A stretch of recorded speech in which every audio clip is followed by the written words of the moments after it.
Hi there, welcome. This is lecture 3 in our business planning workshop. Thanks so much for joining me today. Well, the question I have for you today is, who is in your plan B? Today we are going on to steps 4 and 5, which is your customer description and your competitor description. Remember, if you don't have a market for your product or service, you do not have a business. That is a hobby. So we need to ensure that you have a market and that you understand the market. So today we are going to discuss an interesting framework to help you understand the marketplace. One thing I wanted to mention, well, two things. The first one is videos associated with this course have been posted in the Facebook group Candice Brathwaite's Academy. So if you are not already in the group, please do make a request to join on Facebook. The next thing I wanted to mention is if you are looking for a very good reference text for this course, I would recommend what we call the Bygrave. The name of that book is The Portable MBA in Entrepreneurship by William D. Bygrave. He is a professor at Babson. He's now retired, and he was my teacher at Babson College when I did my MBA so many years ago. And I really enjoy that book. As a matter of fact, when I started bringing that book into the bookshop for my course on campus, we had to hide the books because we had only ordered a particular number, and random people were coming from different business schools and buying up the text.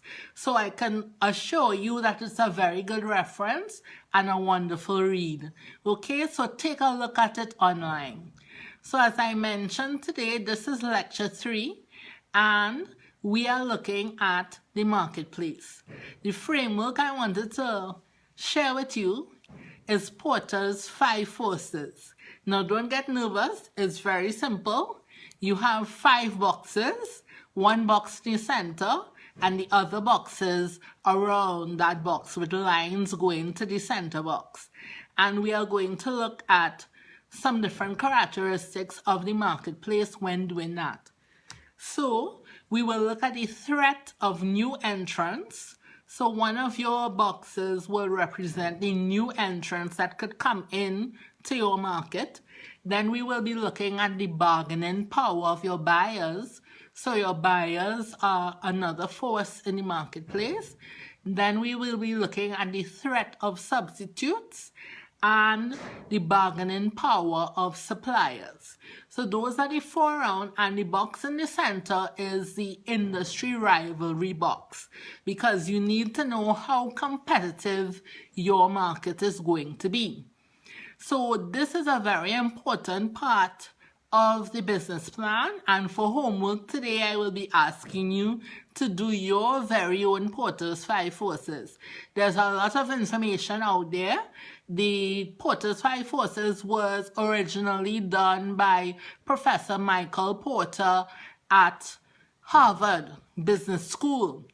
And so there's a lot of material online available to discuss Porter's 5 forces.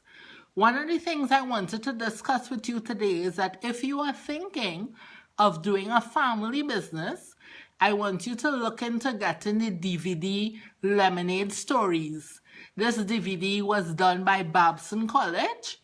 It has Richard Branson in it, where he talks about his mom and the influence that his mom had on his business. It's really a wonderful DVD. Quite a number of entrepreneurs are featured in that movie. So I hope you will pick up a copy or maybe get one for your mom, okay? So what I wanted to mention today, if you are thinking of doing a family business, you need to look at the relationships that you have with your family members to decide whether or not they are going to be a part of your business. This is a very tricky endeavor. One rule of thumb that I always recommend is you want to distinguish between symbiotic relationships and parasitic relationships. The parasitic relationship is not a balanced one. It's one where that person just keeps taking and taking and taking. And that is not the kind of individual that you would want in your business. What you want in the business is somebody who fits into the business, and it's a give and take. It's a win-win, as we would call it. And that is really important.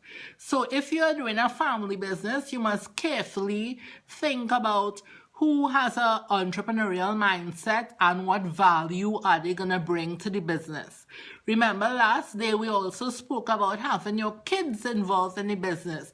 That could be very interesting as well, to turn your business into a family project, and so that way time spent in the business isn't really taking time away from the family because you're integrating the business into the family. You also want to look at your relationships with friends as well, and the same rule of thumb applies. Are they bringing value? What are they going to bring to the business?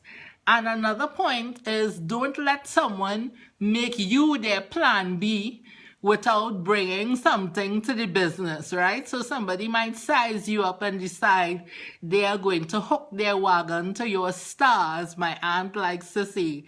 And you have to make sure, just because you are starting a business, this is not a lime. It's not an opportunity for everybody to join in and be involved. They have to have some core competency that is coming to the business, and they must have a value add that is coming to the business. There must be a place in the organizational chart where you see them fitting in. They mustn't just be an add-on.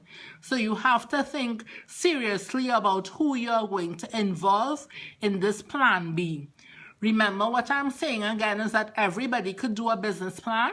If you don't want to do it for you, maybe you would like to do it for a non-profit or a church that you're going to, and you could do a business plan with the church as well. And it could be a good way of getting practice in doing a business plan. So that's another idea for you, right? Remember, your job is your day job, and so your nights and weekends could be spent on your business plan. And if you're still very busy, think about taking 30 minutes out of your lunch hour each day to watch your video and do your plan. So thanks for joining me today. And the next lecture will be going on to steps 6 and 7. So don't forget your homework, Porter's 5 forces. Have a great day. Bye.